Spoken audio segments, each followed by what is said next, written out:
Every month నేను తెచ్చుకునే గ్రాసరీని ఎలా స్టాక్ చేసుకుంటాను, ఎలా స్టోర్ చేసుకుంటాను, ఎలా యూజ్ చేస్తానన్నది నేను ఇక్కడ చూపిస్తాను. స్టార్టింగ్ ఏంటంటే గ్రాసరీకి వెళ్ళే ముందు లిస్ట్ ఔట్ చేసుకుంటాననమాట. ఏవైతే ఇంపార్టెంట్ థింగ్స్ ఉన్నాయో వాటిని. ఇంకా ఇలాంటి బ్యాగ్స్‌ని కూడా తీసుకెళ్తాను. గ్రాసరీ స్టోర్‌కి వెళ్ళిన తర్వాత ఏంటంటే ఇలా ఆఫర్స్‌కి టెంప్ట్ అవ్వకూడదు అని ఎప్పుడూ అనుకుంటాను. కానీ ఏదో ఒక విషయంలో కాంప్రమైజ్ అయిపోతాము. ఆఫర్స్ కూడా ఎక్కువ జంక్ మీదే పెడతాడు వాడు. హెల్తీ ఫుడ్ మీద చాలా తక్కువగా ఉంటాయి ఆఫర్స్ అనేవి. ఫైనల్లీ నాకు కావాల్సిన షాపింగ్ అంతా కూడా చేసేసుకున్నాను. ఇంటికొచ్చిన వెంటనే నేను ఫస్ట్ చేసే పని ఏంటంటే ఏమైతే థింగ్స్ తెచ్చుకున్నాను, ఏమైతే థింగ్స్ మర్చిపోయాను అన్నది ఒక చిన్న టిక్స్ పెట్టుకుంటాననమాట. ఇక్కడ ఏంటంటే సోప్స్ ఇంకా ఓడోనిల్, రిన్ అలాంటివి ఏంటంటే నేను కొంచెం సెపరేట్‌గా పెట్టుకుంటాననమాట. బై మిస్టేక్ ఇది కవర్ అది చిరిగిందంటే ఈ స్మెల్ అనేది గ్రాసరీ మొత్తానికి పట్టుకుంటుంది. సో, అందుకని సెపరేట్‌గా స్టోర్ చేసుకుంటాను వీటిల్ని. మనం ఎంత ప్యాకెట్ ఫుడ్ వద్దనుకున్నా సరే పిల్లలున్న ఇంట్లో ఇలాంటివి కంపల్సరీ కదా! ఇంకా చాలా వరకు తగ్గించేశాను చాక్లెట్స్, బిస్కెట్స్ అన్నీ కూడా. మా బాబుకి ఇంకా ఇవి తీసుకున్నామన్నమాట. నూడిల్స్ ఇంకా mulberry parathas, milk shakes. First thing ఏంటంటే నేను ఎప్పుడైతే గ్రాసరీకి వెళ్తాననుకుంటానో ముందు రోజే ఖాళీ అయిన డబ్బాలన్నీ కూడా క్లీన్ చేసేసుకొని ఒక క్లాత్‌తో డ్రై చేసుకుంటాననమాట. సన్‌లైట్‌లో డ్రై చేసుకోవడం వల్ల ఏంటంటే మనం స్టోర్ చేసే ఏ ఐటమ్ అన్నా సరే త్వరగా పురుగు పట్టకుండా ఉంటుంది. ప్లస్ ఎక్కువ రోజులు ఉంటుందనమాట. నెక్స్ట్ ఏంటంటే మనకు చూడడానికి కూడా నీట్‌గా ఉంటాయి. జిడ్డుగా అనిపించవు. మనం ఎంత తక్కువ క్వాంటిటీ కొన్నామా, ఎంత ఎక్కువ క్వాంటిటీ కొన్నామా అన్నది ఇంపార్టెంట్ కాదు. కానీ మనం తీసుకున్న ఐటెమ్ వచ్చేసి చివరి వరకు వాడడం అనేది మన చేతుల్లోనే ఉంటుంది. ఇంకొక విషయం ఏంటంటే డీమార్ట్‌లో ఏంటంటే సెపరేట్‌గా థింగ్స్ అనేవి ఉంటాయి కదా! మనం ఎంత కావాలితే అంత వేసుకుని వెయిట్ చెక్ చేసుకుని తెచ్చుకుంటాం కదా! రీసెంట్ టైమ్స్‌లో నేను అబ్జర్వ్ చేసింది ఏంటంటే అందులో ఎక్కువ మాయిశ్చర్ ఉంటుందన్నమాట. పిక్కలు అదే పీనట్స్ అలాంటి వాంట్లో ఏంటంటే త్వరగా పురుగు పట్టేస్తున్నాయి. కందిపప్పు ఏంటి అందరూ చేతులు పెడుతూ ఉంటారు కదా! అవేంటంటే తెచ్చుకుని మళ్ళీ సన్‌లైట్‌లో డ్రై చేసుకోవాలి. కానీ నేను ఈసారి ఏంటంటే అన్ని KG packets, half KG packets తీసేసుకున్నాను డీమార్ట్‌లోనే. ప్రైస్ కూడా నాకు పెద్ద డిఫరెన్స్ అనిపించలేదు. దానికి దీనికి కూడా సేమ్ ప్రైస్ ఉంది. అందుకని ఇలా ప్యాకెట్ ఫుడ్ తెచ్చేసుకున్నాననమాట. డ్రై ఫ్రూట్స్‌ని స్టోర్ చేసుకోవడానికని చెప్పి అయిపోయిన డేట్స్ బాక్స్‌లో ఏంటంటే అట్టలుంటాయి కదా! మనకి ఏదన్నా ఒక ఇలాంటి కొంచెం థిక్‌గా ఉన్న అట్టల్లో ఇలా కట్ చేసుకుని సెట్ చేసుకుంటున్నాననమాట. ఇలా చేయడం వల్ల ఏంటంటే డ్రై ఫ్రూట్స్ అన్నీ కూడా ఒకే ప్లేస్‌లో ఉంటాయి. ఒక్కొక్క దానికి ఒక్కొక్క బాక్స్ పెట్టనవసరం లేదు. అన్నీ కూడా మనకి తీసుకునేటప్పుడు ఈజీగా ఉంటుంది. నెక్స్ట్ ఏంటంటే మనకి ఎక్కువ స్పేస్ కూడా పట్టదనమాట. తక్కువ ప్లేస్‌లో అన్ని రకాల డ్రై ఫ్రూట్స్ ఉంటాయి. నాకు ఇది కొంచెం ఈజీగా అనిపించింది. అందుకని నేను ఇలా స్టోర్ చేసుకుంటున్నాను రీసెంట్ టైమ్స్‌లో డ్రై ఫ్రూట్స్‌ని. బాక్సే కాబట్టి ఫ్రిడ్జ్‌లోనైనా స్టోర్ చేసేసుకోవచ్చు. తక్కువ క్వాంటిటీ కాబట్టి బయట స్టోర్ చేసుకున్నా కూడా అంత పెద్ద ప్రాబ్లమ్ ఏమి ఉండదు.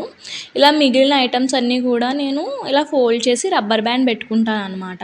ఎయిర్ లోపలికి వెళ్ళకుండా మిగిలినవి కూడా పాడవకుండా ఉంటాయన్నమాట. ఏదైతే అయిపోతుందో దాన్ని రీఫిల్ చేసుకుంటాను తరువాత.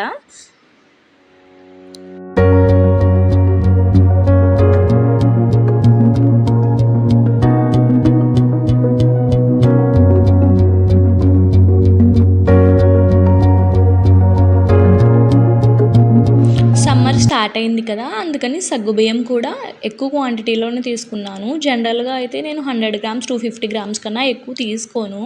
హాఫ్ కేజీ వరకు తీసేసుకున్నాను. ఇంకా బాబు కూడా ఉన్నాడు కదా! వాడికి యూజ్ అవుతుందని చెప్పి వెయిట్ గెయిన్‌కి బాగా హెల్ప్ చేస్తుంది. అందుకని సగ్గుబియ్యం తీసుకున్నాననమాట హాఫ్ కేజీ వరకు.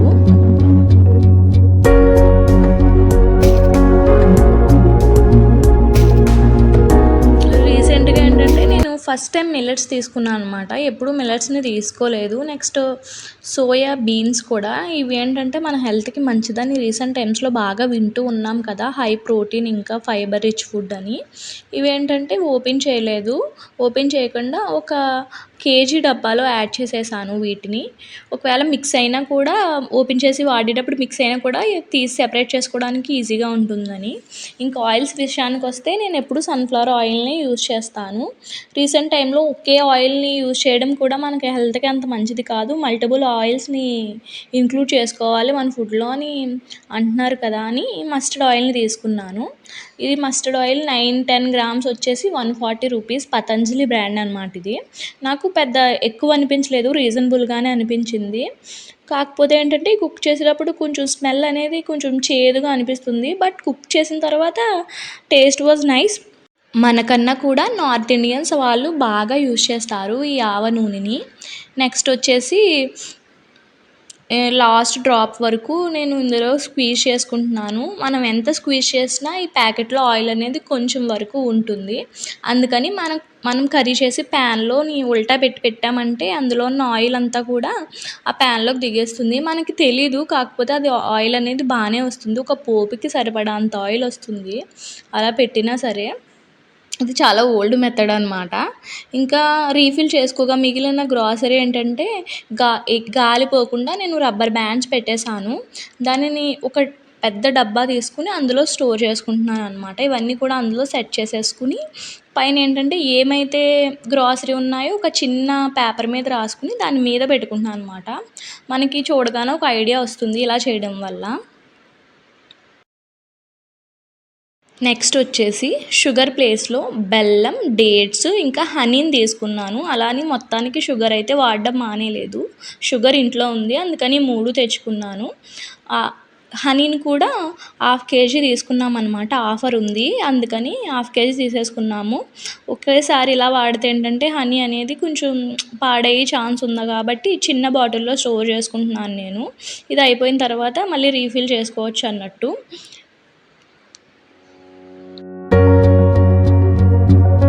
బెల్లాన్ని కూడా మెత్తగా తురుముకుని స్టోర్ చేసుకుంటున్నాను నేను ఇక్కడ. ఇలా చేయడం ఏంటంటే కొంచెం 10-15 మినిట్స్ టైం పడుతుంది. కాకపోతే నెక్స్ట్ మనం యూజ్ చేసేటప్పుడు చాలా ఈజీగా అనిపిస్తుంది. మీరు ఇలాంటి టిప్స్ ఏవైనా పాటిస్తారా? పాటిస్తే ఇంకా ఎలా సింపుల్‌గా స్టోర్ చేసుకుంటారో నాకు కామెంట్ చేయండి. నెక్స్ట్ టైం నుంచి నేను కూడా అలా చేసుకుంటాను.